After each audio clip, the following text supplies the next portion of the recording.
Chapter 4 is called Being a Sandwich. After we got to our plane gate, we waited and waited some more. Then at last, a man said it was time for us to board the airplane. Board the airplane is the airport word for, what do you know, another line.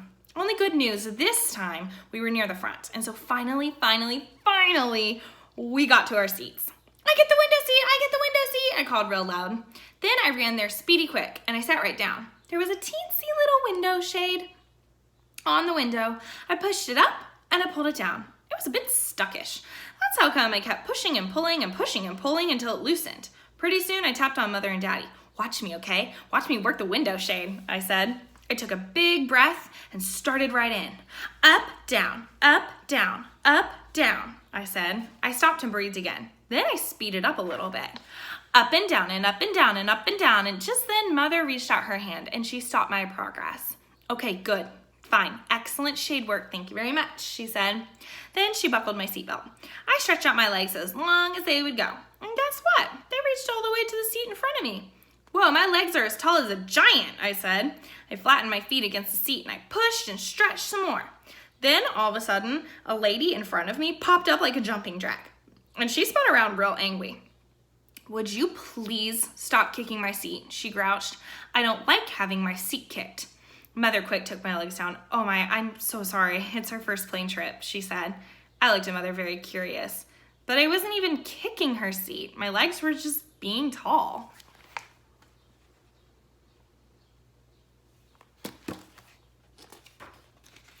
The lady made a sound and she turned around again. After that, I stayed real still and I didn't move my muscles. Only wait a second, hold the phone. Just then I spotted the cutest thing I ever saw and it's called, hey, there's a little tray on the back of the grouchy lady's seat and it's folded up real flat. I leaned up and opened it. Hey, what will they think of next? I said. We practiced folding it in and out. Watch me, Mother. Watch me, Daddy. I stood up tall to demonstrate. In and out, in and out, in and out. And bam! The grouchy lady popped up again. What in heaven's name are you doing now? She grouched. I did a gulp. I'm demonstrating my tray table, I said. Mother's face looked embarrassed. She said she's sorry again. The lady did a snort and turned around. Please, Junie B, she said, behave yourself. Do not touch that lady's seat one more time. I slumped way down in my seat.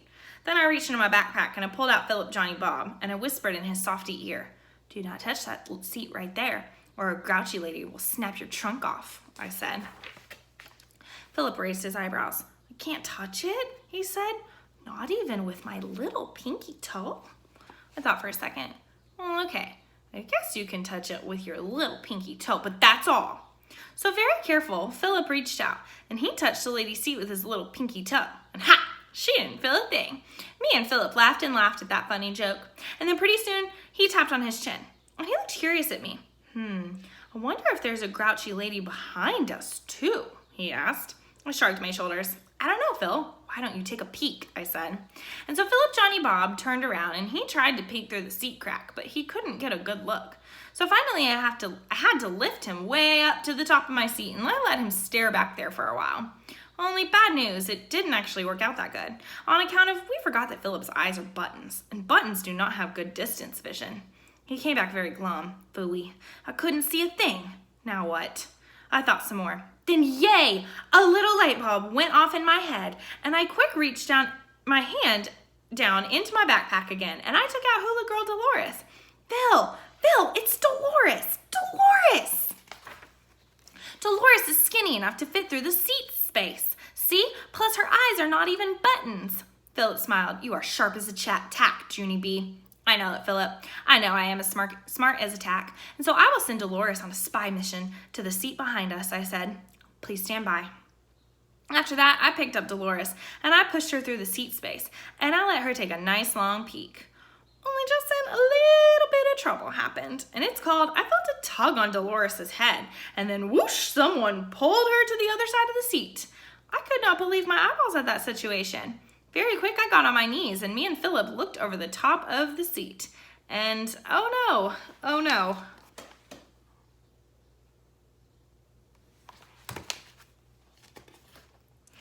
Another grouchy lady was staring back at us. She was holding Dolores in her hand, and her face was not smiling. She did a little frown. "You're a little bit old to be playing peekaboo, don't you think?" she grumped. I did another gulp. "Yeah, only we weren't even playing peekaboo," I said. "We were on a spy mission," said Philip Johnny Bob. Just then Daddy stood up, and he said an apology to that woman, and he got Dolores back for me. Then he sat me in my seat, and he said if I do not behave myself, we will turn this plane right around, and we won't even go to Hawaii. I looked at that man. That was a bluff, I think.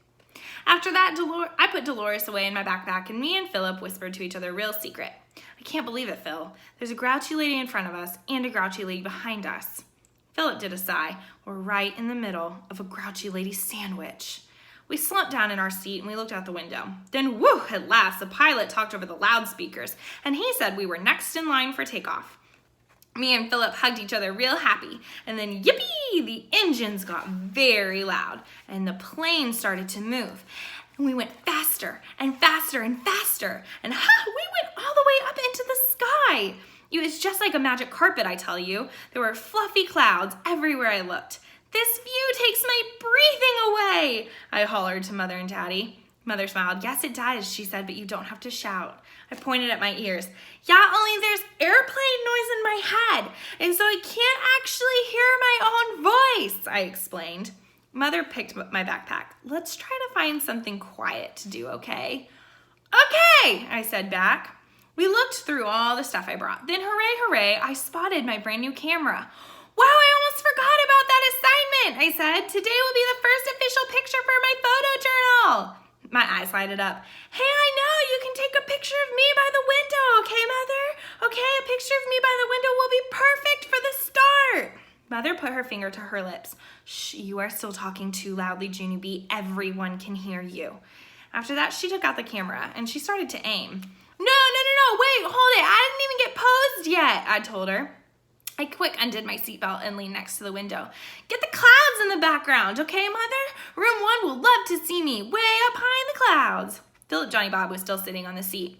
I reached over and picked him up. "Get Philip in there too, okay? Just me and Philip in the clouds, and that's all." Just then Philip tapped me and he whispered a funny secret. I started to laugh. Then I told Mother the secret too. "Plus, Philip says don't get the grouchy ladies, because those two grouch pots will ruin my whole entire photo journal." Junie B's Mother's eyes got big and wide at me. "Shh, Junie B, please," she said, very panicked. Then she tried to take a picture, but oh no. Both those grouches sprang up as fast as springs, and their big grump heads got right in my picture. I covered my mouth real shocked, and Mother covered her mouth real shocked too, and both of us kept our heads bent down until the grouches stopped staring. After they were gone, I looked at Mother. "Me and my big fat mouth," I whispered. Mother kept her head down and she talked to me through her fingers. "I couldn't have put it better myself," she said. After that, she gave me back my camera, and she said that maybe we would try again later after the dust settled. I did a sigh. "Yeah, only I can't try again later," I said, "on account of I need to save the rest of the pictures for Hawaii." I slumped down real glum. Then I closed my eyes, and I thought about that picture caption. I did a cringe. My photo journal was not off to a good start. Day 1, Grouchy Ladies.